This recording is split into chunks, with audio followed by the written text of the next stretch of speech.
What's the one thing you'd never leave behind if the world ended? Today, we're following Jack Chandler, a quiet farmer living in what's left of a small rural town. His life is peaceful until a group of strangers stumble across his community, forcing him to fight for everything he's built. Now, I know what you're thinking. Great, another zombie story. But trust me, this one isn't what it seems. It takes a genre that's been done to death and turns it into something surprisingly heartfelt. So let's get into everything dead and dying. We open with the father reading his daughter a bedtime story. She begs him for just one more, and like any good dad, he gives in.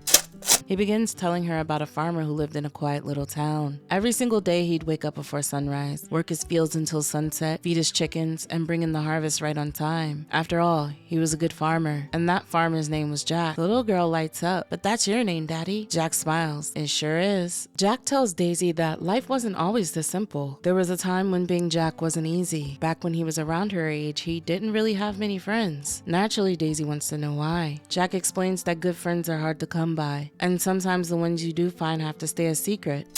After a while, he got used to being alone. So used to it, in fact, that he built himself a house on a hill overlooking the town. Daisy is amazed. "With your own 2 hands?" Jack smiles. "That's right, sweetheart, with my own 2 hands. He tells her he thought he'd spend the rest of his life alone until he met a prince named Luke. The second Daisy realized who he's talking about, she excitedly blurts out, "Papa?" Jack laughs. "You betcha." The farmer and the prince fell in love and built a life together.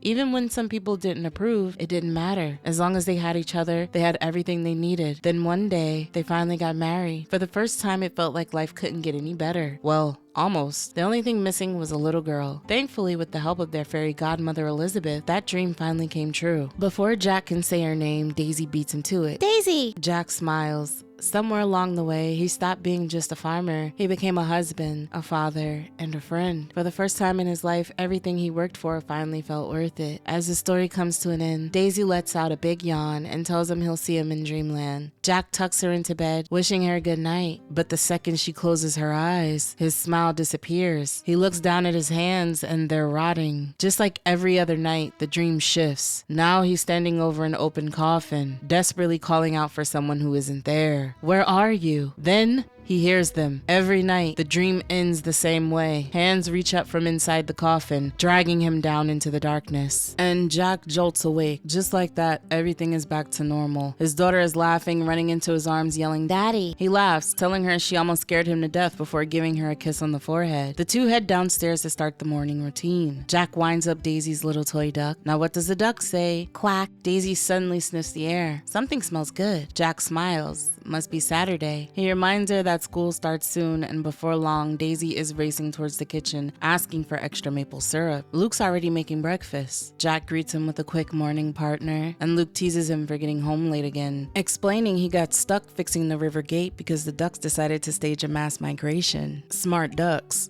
Jack laughs, joking that he wishes he could say the same about himself sleeping in. The two share a quick kiss before someone starts knocking at the front door. It's the mailman. The two catch up for a bit, Jack asking how his wife is doing after coming down with the flu. The mailman jokes she's stubborn as ever, but for a split second, something feels off. His face almost looks dead.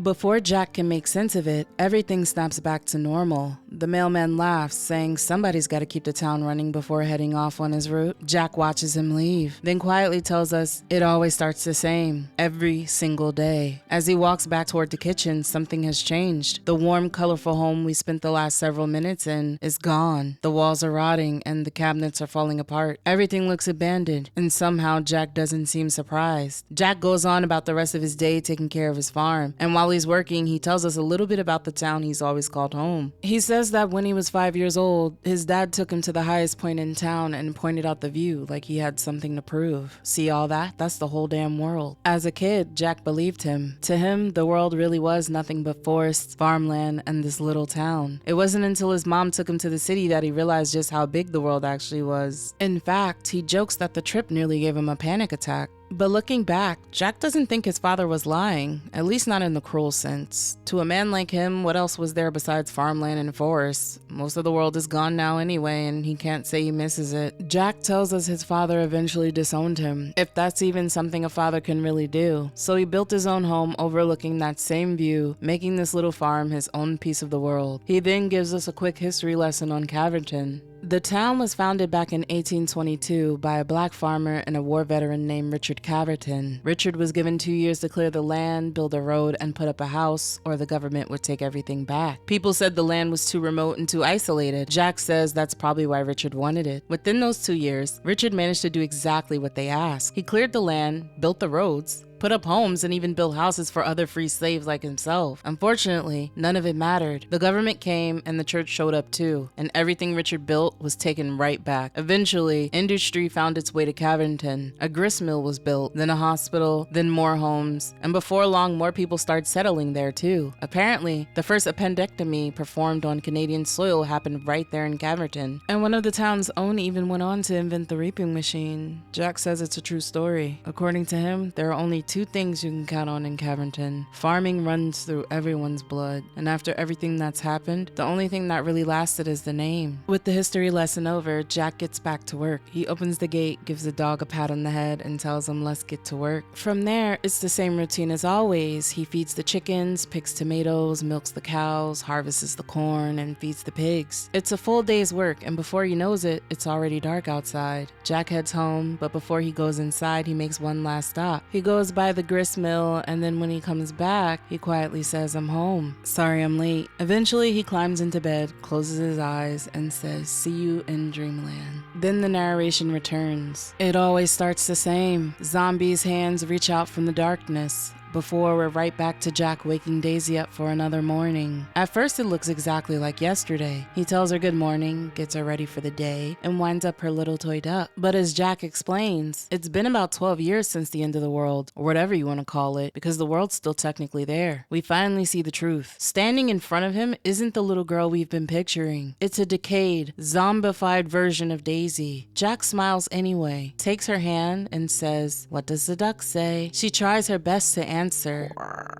but all that comes out is a broken groan. Suddenly, that entire morning routine takes on a completely different meaning. The two head downstairs where Luke's already waiting in the kitchen. At first glance, it looked like he's making breakfast, but Luke's dead too. As Jack goes through the notions of another morning, he finally explains what happened. He says the earliest victims stayed sick for days before changing, but the virus mutated faster than anyone could even name it. By the end, people were turning within hours. Everyone except him. As he sits his family down for breakfast, Jack pours buckets of bloody slop into their bowls. At the same time, we flash back to the mailman from earlier, only now we see what Jack was actually looking at. He's not delivering mail. He's feasting on remains that he's fed him. Jack tells us he's been scratched, sneezed on, and bitten more times than he can count. Whatever happened to everyone else never happened to him. At this point, he just assumes he's immune. He sits down with what's left of his family, watches them eat, and simply says, "Lucky me." The world's still turning, so he heads off to work like always, leaving what's left of his family back at the house. He tells us that work still needs to be done, and everything dead and dying is still here with us. They're all still going through the same motions they always have, almost like muscle memory refuses to let go. Of course, it doesn't hurt that they've developed quite the appetite for flesh and bone. As long as Jack keeps them fed and helps them get around, they don't seem too interested in wandering off. As for the rest of the world, who knows? The broadcast stopped. The internet died. Whatever happened out there doesn't really matter to him. He's a farmer, and a good one. He knows what it takes to keep a town alive. He knows how to feed the land. So while the rest of the world might be forgotten, Richard Caverton's little remote town isn't. Not if Jack has anything to say about it. Not even in his dreams. We flash back to the day Daisy turned, and then Luke. Even now, he can't escape it.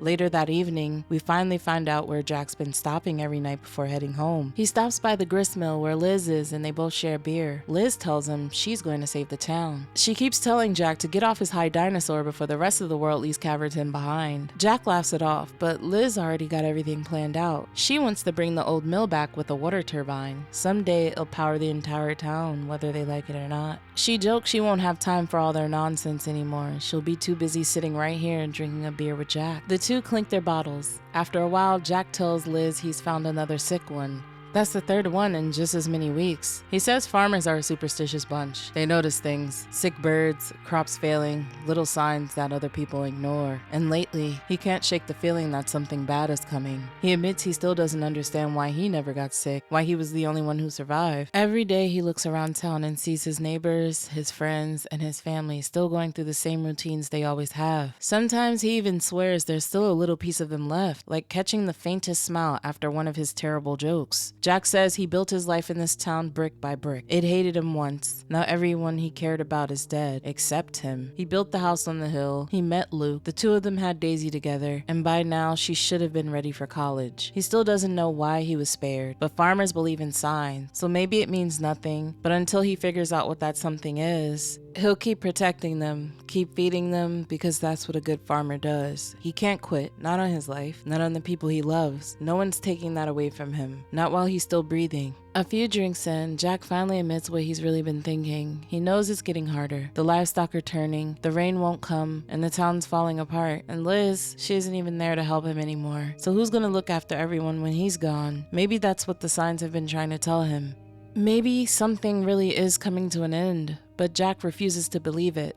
Just then, Liz changes the subject. Enough about me in the mill. How's the flower? Jack lights up. He says she's growing like a weed and starts school on Monday. Liz laughs, saying she can't believe how fast she's grown. Jack smiles and says he'll never be able to repay everything Liz has done for him. Liz just tells him to stop talking like that. You'll find a way, Jackie. And then reality crashes back in. The person Jack's been laughing with this whole time isn't alive. It's Liz, rotting, barely able to speak. But somehow she's still trying. The night starts to feel longer, the days keep getting shorter, and Jack admits he's beginning to lose track of where one day ends and the next begins. The only thing he knows for sure is that it always starts the same. See you in dreamland. Jack heads to bed, but this time something's different. Someone's pounding on the front door. Jack jolts awake and looks over for Daisy. She's supposed to be the one waking him up. Confused, he heads downstairs where Luke and Daisy are already waiting in the kitchen, but neither of them is going through their usual morning routine. Instead, they're both staring toward the front of the house, almost anxious. Trying to calm them down, Jack tells them it's alright. Everything's fine. They're just a little off schedule. Then the pounding comes again.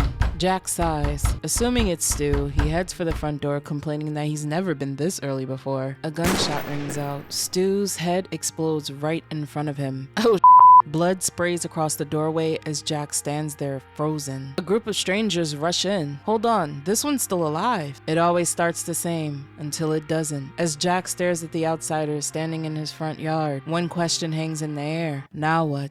Jack can't help but think back to the day he first met Luke. Luke walked right up, introduced himself, and shook his hand. It was the hottest day of July by far. Jack says it was the kind of heat that could make even the devil sweat, and maybe that's because he made a deal that day. The moment he shook Luke's hand, he just knew. No matter how hot or cold, no matter how good or terrible life got, someday he was gonna marry that man. God, the devil, or the law itself wasn't gonna stop him. Jack says nobody saw the beauty in the world quite like Luke did, not even the Lord who created it. You could see it in his eyes. Every time Luke looked at something, it was like nothing else in the world mattered except whatever had managed to catch his eye. He lived in every moment like he knew it wouldn't last forever. Jack walks into the bedroom and tells Luke that Daisy isn't feeling well. He had to lock her in the room. That memory quickly gives way to another. This time, Jack and Luke are at a community get-together. Luke is in his element. He's laughing, talking to everyone, ordering Jack another cup of coffee, and somehow managing to make every single person around him smile. A couple of friends call him over, saying the team needs its lucky charm. Luke laughs it off, insisting there's not much he can do to help anyway. Even with half the town trying to steal his attention, Luke still notices Jack standing quietly off to the side. He excuses himself for a moment and walks back over. Sorry about that. Pretty hot out here, huh? Then he leans in just a little. How about we get out of here? Jack tells us the very first message Luke ever sent him was asking if he'd like to hear what he had to say. Standing there now, Jack can't help but smile. Yeah, I'd like that. The memory is ripped away the moment Jack looks back at what's left of Stu lying in his front yard. The strangers cautiously approach, assuring him they aren't there to hurt him. One of them apologizes for the gunshot, explaining their friend Zeke can be a little trigger happy. Still, he just saved Jack's life. The man introduces himself as Sam Jeffries and asks Jack who he is. He also asks if Jack been out here all alone. Sam quickly explains they aren't looters or raiders, they're just passing through. Before he can finish another sentence, Jack bolts back inside the house. He slams the door shut, locks it, and starts barricading himself in. One of the others tells Sam to Forget about him. Leave the guy alone. But Sam shakes his head. Just give me a minute. Standing outside the front door, he tells Jack he has no idea how long he's been surviving out here by himself. He can't imagine that it's been easy. It might have been years since Jack spoke to another living person. Sam tells him he lives by a code. If someone's still alive, you help them. So all Jack has to do is open the door. Before anyone can say another word, someone catches the group's attention. Movement inside the house. They slowly raise their guns and stare through the window. One of them squints. Am I seeing things, or is there somebody else in there? The group decides to approach carefully, but before they can move, slam! A rotting hand smashes against the glass from the inside. Jack is desperately trying to pull Luke away from the window while Daisy stands close by. Looking through the window, the outsiders finally realize what they've stumbled onto. Jack isn't trapped with zombies. They live inside his house. He's desperately holding Luke back while screaming at the group to leave his family alone and get the hell off his land. That sight triggers another memory. Jack flashes back to an argument with Luke. Jack stumbles through the front door completely drunk, and Luke can tell immediately. He reminds Jack that he made dinner, and for the third week in a row, Jack never showed up. Now he's wandering in at 2 in the morning acting like nothing happened. Jack tries to laugh it off, making some dumb joke, but Luke isn't having it. Do you even hear yourself? Luke tells him he had a life too. Friends, family, a job, at least he used to, before Daisy starts crying upstairs.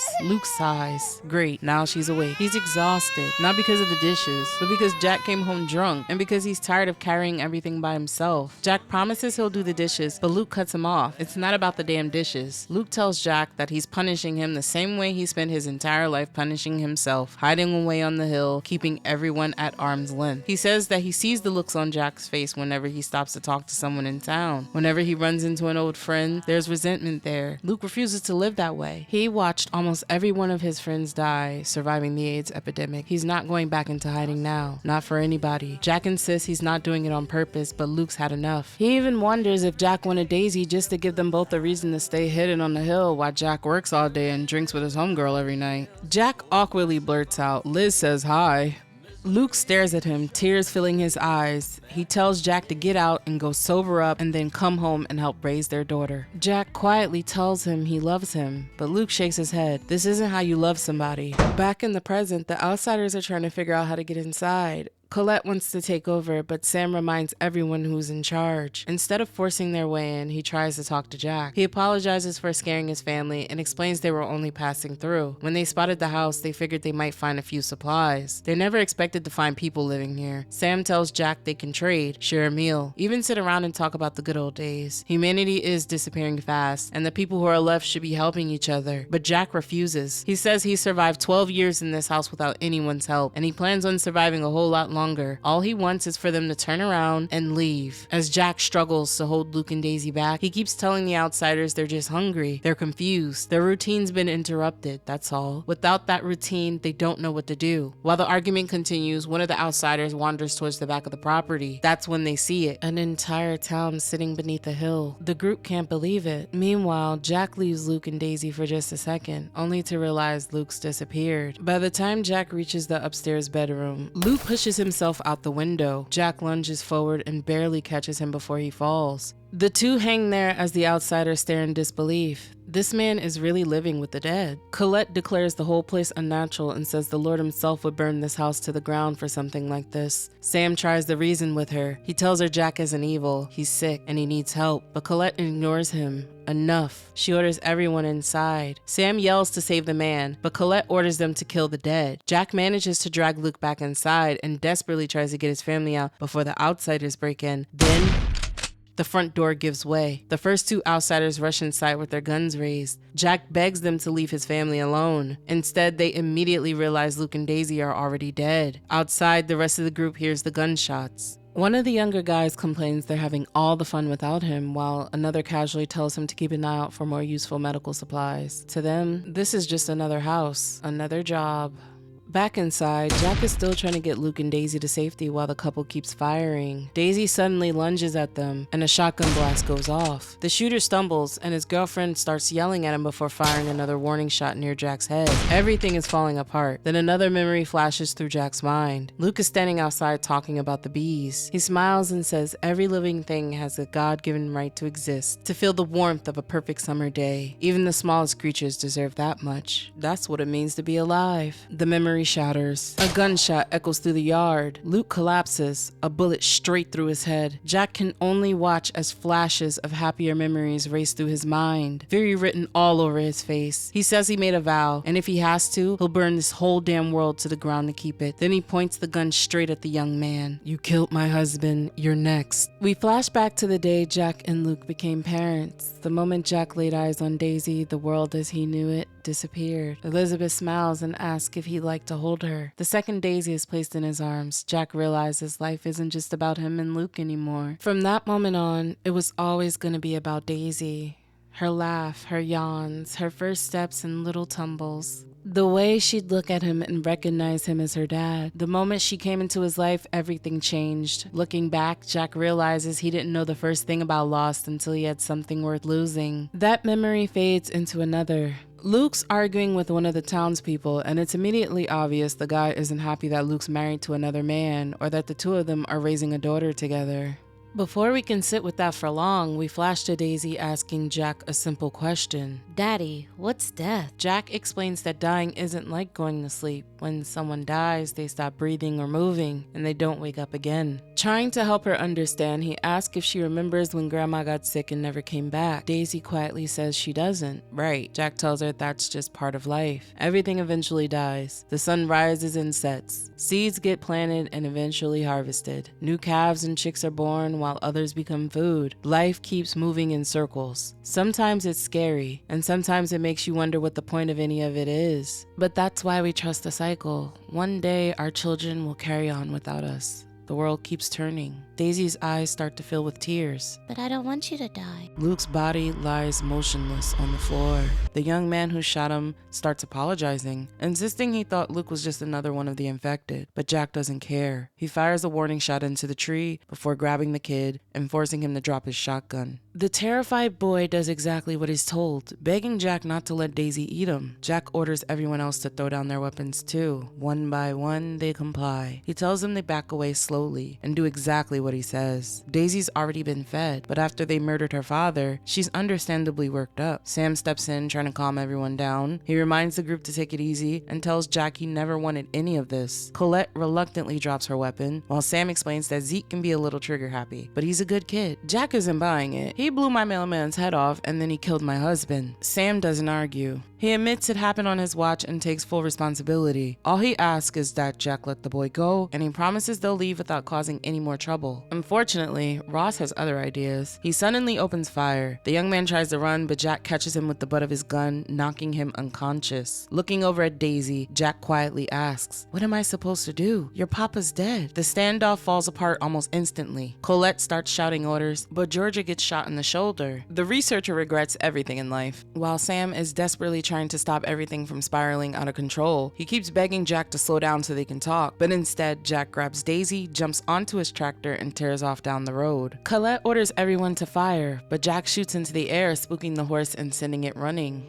The group watches helplessly as their only ride disappears into the distance. As Jack drives away, he looks over at Daisy. "Don't worry, everything's gonna go back to normal. I promise. I'll always keep you safe." That promise takes us back to the memory from earlier. The man is still going off, saying he doesn't want two gay men raising a family around his son. He starts ranting about the town's values, comparing it to Sodom and Gomorrah, and acting like people like Luke are ruining the community. Luke fires back, reminding him that Jack has lived in Caverton his entire life. Luke turns towards Jack. "Are you really gonna not say anything? Jack, do something." But Jack quietly says he doesn't want to start any trouble. The man laughs, steps right into Jack's space, and jabs a finger into his chest. He tells him they aren't welcome there anymore. They can pack up, move back to the city for all he cares. Then he says someone ought to call CPS and take Daisy away from them, throwing a racist jab at their daughter. Before anyone else can react, a guy slides out the crowd and pops him right in the mouth. The bigot stumbles back, holding his jaw, while everyone else just stands there stunned. He mutters under his breath as he walks away. While Jack tries to figure out his next move, the outsiders continue making their way through Caverton looking for both him and Zeke. The whole town leaves them speechless. Everywhere they look, the dead are just living, walking around town, going about their routines like if it's any other Monday morning. Ross nearly panics, but Sam tells everyone to stay calm. He points out that just like Daisy, these deaders don't seem all that interested in eating people. As long as they aren't disturbed, they'll probably leave them alone. Colette isn't convinced. To her, none of this is natural. One of the girls sarcastically agrees, but asks if that changes the plan. Colette says if this really really is the promised land, then they'll cleanse it in God's name. Sam pushes back, reminding her that just because the dead aren't hunting people in Caverton doesn't mean they're harmless. Back at the slaughterhouse, Jack's mind is racing. He's still trying to figure out what to do next, but one thing keeps nagging at him. Sooner or later, he's gonna have to feed the town. Meanwhile, Magnolia can't get over what she's seeing. The debtors are well fed. Most of them have their skin, and from a scientific standpoint, it's fascinating. She believes that once their hunger is satisfied, whatever's left of their brains fall back on familiar neurological pathways. In other words, muscle memory. While she's piecing that together, Jack starts asking Zeke a little more about himself. He learns Zeke is really only 16. Jack can't help but compare him to Daisy. She'd actually be older than Zeke by now. At least she should be. Every morning he looks into her eyes, and all he can think about is the future she was supposed to have. Zeke, on the other hand, admits he never really had a future to begin with. He was born after the world fell apart. No real childhood, no old friends, no family memories, nothing to look back on except this life. The only thing he really has is his horse. He explains that the group came looking for a future because the city they come from doesn't have one. People keep having children, but there's barely enough food, space, or supplies left for people already there. They've become so desperate they're sending search parties in every direction, hoping to find somewhere better. Zeke doesn't think it'll matter. If the dead never truly die, how are the living supposed to keep living? At that point, he honestly doesn't care what happens to him anymore. Back in town, Sam pulls Colette aside for a private conversation. He reminds them that they won't survive very long if people stop respecting the chain of command, but Colette doesn't see it that way. She argues that Sam's hesitation is exactly what got them into this mess. In her eyes, Jack stopped being one of them the moment he chose to live alongside the dead and feed them like livestock. She even wonders what he's feeding them. For all they know, Zeke could already be butchered into blood sausage. Sam refuses to entertain the idea. He tells her the moment they start killing other people, they're no better than the dead. Colette simply tells him she'll remember those words, as long as she remembers what it actually takes to lead. Back at the farm, Zeke finally admits he doesn't care anymore. If Jack's gonna shoot him, just do it. And if not, he'd at least like to know what happened to his horse. Jack tells him the horse bolted when all the shooting started. Before either of them can say another word, a loud knock echoes through the slaughterhouse. The outsiders have found him. We flash back to a happier time with Jack, Luke, and Daisy all playing together. She's laughing so hard she can barely breathe, and Jack and Luke have no idea what started it. They keep asking her what's so funny, but before they know it, they're laughing right along with her. Luke eventually stops for a second and goes, "Wait, why are we laughing?" And that makes all three of them lose it again. From the other side of the door, Sam tries one last time to reason with Jack. He explains they never came looking for trouble. Things got out of hand, but now all he wants is for everyone to walk away alive. Once they've had time to cool off, maybe they can put this behind them. Colette has no interest in talking. She cuts straight to the point. Give them the boy. Sam agrees. If Jack hands Zeke over, they'll leave and never bother him again. Jack isn't buying it. Even if they leave today, what's stopping them from running back to their city, telling everyone about Caverton, and coming back with even more people and guns? Sam admits a place like this was never meant for the living. There are simply too many of the dead here. Still, he gives Jack his word. He reminds him that he had his chance to kill him earlier and chose not to because he knows what it's like to lose family. He just hoped Jack sees. He can see they're trying to end this without anyone getting hurt. After thinking it's over, Jack finally agrees. He tells them to meet at the bridge just north of town. No guns, no funny business. They'll make the exchange there. As he says it, Daisy quietly stares up at him, almost as if she knows something isn't right. A little later, Jack and Daisy make their way to the bridge. Along the way, he distracts her by pointing out the rain while reminding Zeke to stay calm. If he doesn't make any sudden moves, he'll be free in a few minutes. Before long, the others arrive. Jack keeps his distance and makes the rules crystal clear. They're getting the boy back, then they're turning around and leaving his town for good. If anyone tries to follow him or pull anything stupid, he warns them he has an entire town waiting behind him. Sam promises again that he just wants this to be over. Everything seems like it's actually going to work until Zeke spots his horse. The second he sees Gus, all common sense goes out the window. He excitedly starts calling the horse over. Jack tries to stop him, but it's already too late. The sudden shouting startles Daisy, and she bites Zeke on the arm. Panic erupts. Jack yanks Daisy away while insisting she's already been fed. Zeke can only stare at the bite on his arm, repeating, "What the fuck? What the fuck?" over and over again. Colette doesn't hesitate. She raises her gun and shoots. Zeke's completely unraveling now. He keeps staring at his arm, repeating that he can't become one of them. Sam rushes over, telling everyone they need to move now if they're gonna save him. But Zeke doesn't see the point anymore. In one desperate motion, he wrestles Jack's gun away and points it, begging for someone to give him a reason. He asks, "What is the point?" As everyone stands frozen in shock, Daisy, hungry ass, slides towards his body, drawn by the fresh corpse. Colette sees her moving, raises her gun again, and screams for her to die. Jack throws himself in front of Daisy, trying to protect her. The struggle sends them over the edge of the bridge, and Daisy disappears beneath the water, leaving Jack to watch the last piece of his family slip away. We flash back to the very first time Jack held her as a baby. What are you meant to do when your world falls away? We cut back to the present, where Jack desperately tries to climb over the bridge after her. Sam punches him to the ground. While exploring the town, Magnolia, the group's researcher, stumbles across the old gristmill. Curious, she heads inside, calling out to see if anyone's there. Instead, she discovers the hydroelectric generator. For someone like Magnolia, this is an incredible find. The fact that Jack somehow managed to keep the town powered all these years after the apocalypse is nothing short of fascinating. What she doesn't realize is that Elizabeth has been watching her from the shadows the entire time. We see the last two members of the group, the lovers, make their way towards the Caverton farm. The thing about memories is that they never stay where you leave them. One minute you're sitting at home flipping through TV channels, the next you catch a familiar scent and suddenly you're 30 years in the past. Or maybe you're just walking down the street when someone who looks exactly like the person you lost walks by. For the briefest moment, you're happy again. Then reality catches up. That's the thing about memories. Some drift in quietly, others hit like a freight train. As he sleeps against the wall, another memory takes hold. We flash back to when he was a teenager with his first love. The two are sharing an intimate moment inside a barn when they're suddenly interrupted by a priest. Before Jack can even process what's happening, the priest's face twists into one of the dead, and Jack jolts awake. The ringing bell tells him the day is already over. His first instinct is to look for Daisy, but instead he finds Sam and Colette arguing. Colette still thinks Jack should be killed, while Sam insists they need to bring him back to the sanctuary where he'll answer for everything under their laws. Still trying to get his bearings, Jack realizes he's inside the diner kitchen. Looking around, he spots two of his old friends. Now among the dead, the sight leaves him horrified. Sam notices he's awake, and before Jack can do much of anything, simply tells him, "Welcome back to the land of the dead." They have a lot to discuss.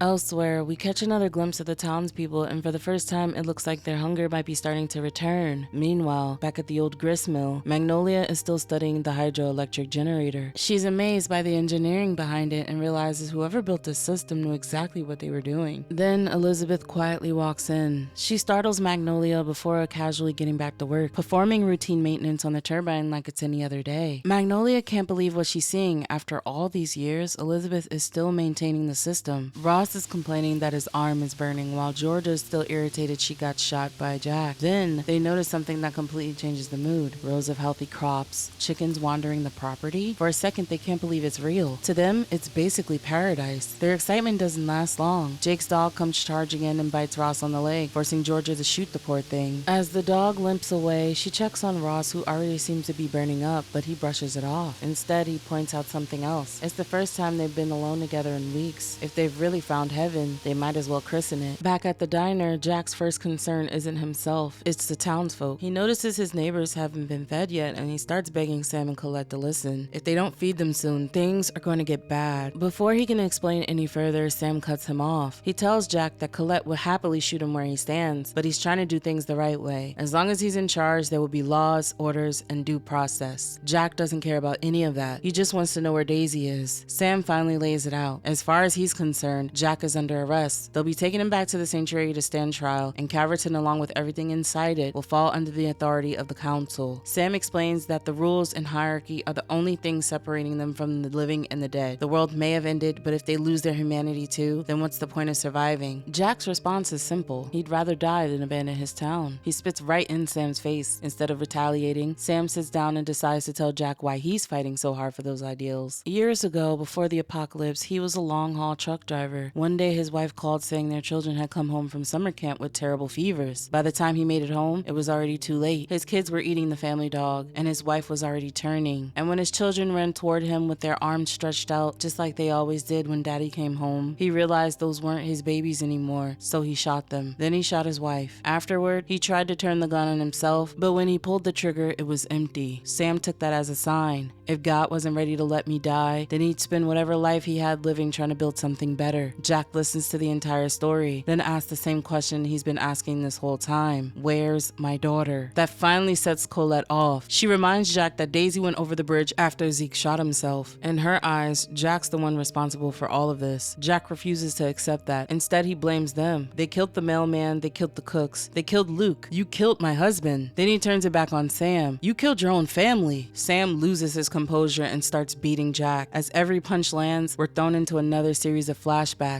Young Jack being slammed into the school lockers, while a group of boys forces the guy he secretly likes to join in. Rolf quietly tells him just take the beating and it'll all be over soon. Another punch, another memory. This time it's Jack's father, demanding to know why he came home with another black eye and asking if he fought back like he was taught. The present and the past start bleeding together. Colette stands behind Sam with the gun aimed at the back of his head. She's had enough. She tells him they lost faith in his leadership a long time ago. Zeke is dead, their mission is falling apart, and she's done wasting time. They're taking Caverton for themselves. She radios the rest of the group. The first call goes to Ross and Georgia, only to discover she's interrupted them out in Jack's fields. Georgia tells her they found something even more important than the town itself, a fully functioning farm, crops, livestock, everything they need to survive. Colette orders them to stay put and secure the property. Next, she checks in with Magnolia. The researcher sounds just as excited. She discovered the hydroelectric generator powering the entire town and believes they finally found the breakthrough they've been searching for all these years with the debtors. To Magnolia, this place isn't just a town anymore. It's the answer. Sam tries one last time to reason with Colette, warning her to think about what the others will say. She doesn't even let him finish. She knocks him unconscious with the butt of her gun. Then she orders Magnolia to head to the farm. They'll clear the town of the dead, but first she has one more thing to take care of.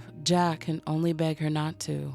Back at the old grist mill, Magnolia has Liz pinned to the wall, literally. She stapled her in place while she rambles about what she believes is humanity's biggest flaw. According to Magnolia, people are obsessed with assigning meaning to things that simply aren't there. Someone like Jack can look at Liz and still see the woman she used to be. He remembers the friend who helped raise Daisy, the engineer who kept the town running, the person she once was. But Magnolia doesn't. To her, Liz is just a corpse. The virus took everything that made her human. As she says this, she starts scalping Liz, treating the entire thing like a science experiment instead of torture. She argues that people get too sentimental about the dead, but sentiment won't save the human race. Science might. What really fascinates her isn't the virus itself or the cure, it's what comes after. These corpses can be fed, they can become docile, and they can retain muscle memory to perform simple tasks. Magnolia starts wondering what would happen if those instincts could be redirected. If enough repetition creates new pathways in the brain, could the dead actually be trained? Could they become a workforce? The more she thinks about it, the more excited she gets. To test her theory, she shocks Elizabeth's brain. At the same time, something changes across Caverton. The townspeople stop going about their daily routines. One by one, they freeze. Then they all begin moving with purpose. Back at the diner, Jack instantly realizes what's happening. He's been trying to warn these people all day. His neighbors are hungry, and when they get hungry, they get angry. He begs Colette to listen. If she kills him, who's going to keep them fed? Colette couldn't care less. As far as she's concerned, the dead aren't neighbors. They're a disease. You don't feed a disease, you starve it and burn it and cut off its head. To her, this is a holy war. She's so focused on preaching that she never notices one of the diner zombies sneaking up behind her. The woman attacks. Colette reacts without hesitation, blowing her head off. She starts firing at every zombie she sees. To Colette, they're monsters, but to Jack, they're his neighbors. Every gunshot brings another memory flooding back. Then another familiar face falls. The bearded man who once defended Jack from the town bully. His first love. The same boy who played with him as a kid. Gone. Jack can't take it anymore. He rushes past Colette, screaming at the townspeople to run. Not because he thinks they understand, but because he can't bear to watch any more of them die. Colette keeps shooting. Then she spots a woman pushing a baby stroller. Jack desperately begs her to stop. For just a second, we see who that woman used to be. Someone Jack and Luke had taken in years ago after helping her escape an abusive relationship. He promised she'd be safe. Colette pulls the trigger anyway. Then she turns towards Jack. He can only ask one question. Why? Her answer is as cold as ever. To survive. We're taken back to Jack's father's funeral, where Liz tries to convince him to spend at least a little time with everyone who's come to support him. Jack brushes it off. After all, it's his father they're burying. Elizabeth smirks. She tells him she's been more of a father to him than the old man ever was. Jack just stares at her. She shrugs. That sounded better in my head. As small as Caverton is, just about everyone is there. A young Leah runs around the church while the neighbors catch up with one another. It's obvious this town has always been like one big family. Liz notices Jack standing off by himself and tries to cheer him up. She reminds him that his father wasn't exactly a good man. After everything he put Jack through, he doesn't owe him much of anything anymore. Jack knows she's right, he just doesn't know how to move on from it. Liz goes to grab another triangular sandwich before walking off, and not long after, the town priest comes over to offer his condolences. Jack thanks him but admits he's conflicted. His father made his life miserable, disowned him after he left home, and he wanted nothing to do with him. So how are you supposed to mourn someone like that? The priest tells Jack that while the scripture teaches people to honor their mother and fathers, it also teaches the importance of family we build along the way. If Jack can't find peace in the life his father lived, maybe he can find it in the people who chose to love him anyway. With that, the priest wishes him peace and walks away. Back in the present, Colette is standing there with her gun raised. Jack slowly looks towards her. Then, almost under his breath, he says, "Well, fancy that. Guess we're in hell, Colette," because all around them, everybody's hungry. Back at the Caverton farm, George is stretched out in the grass after spending some time with Ross. She tells him they should probably get moving before Colette start wondering where they are. She's amazed he can still last this long. And it isn't until she looks over that she realizes he's been turned. Before she can even react, Ross lunges and devours.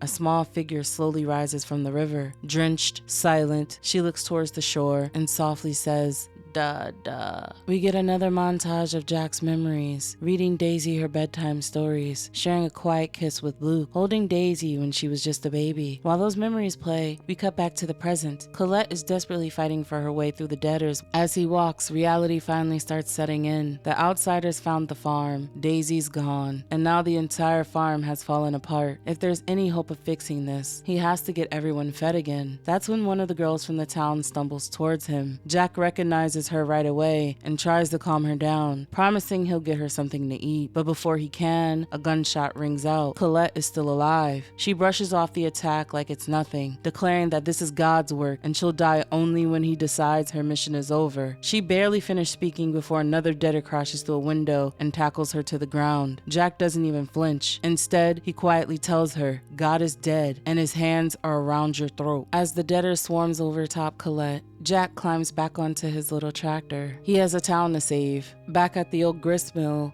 Magnolia is still experimenting on Liz.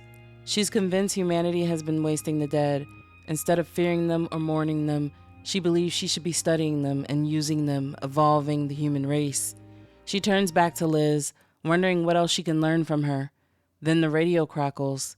It's Colette, desperately calling for backup. Magnolia barely listens.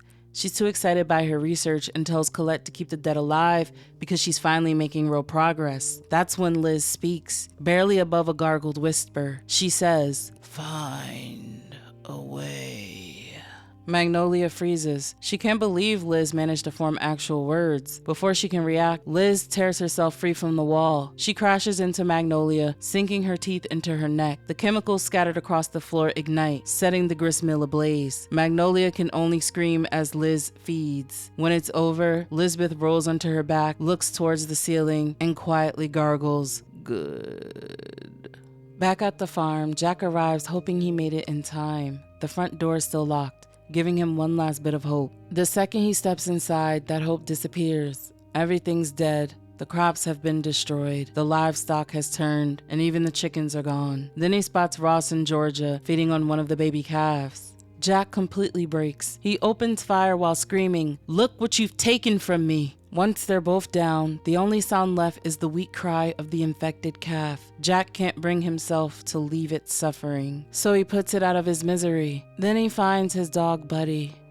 The poor dog's still alive, at least for a moment. Jack kneels beside him, trying to help, but Buddy has already turned. Even then, Jack stays with him until the end. Elsewhere, Colette continues making her way through town, reciting Psalms 23 in French as she shoots every debtor that crosses her path. Eventually, she makes her way to the chapel. The church bell rings as she steps inside, continuing her prayer while walking to the altar. She kneels and finishes with "Amen." Another voice answers, "Amen."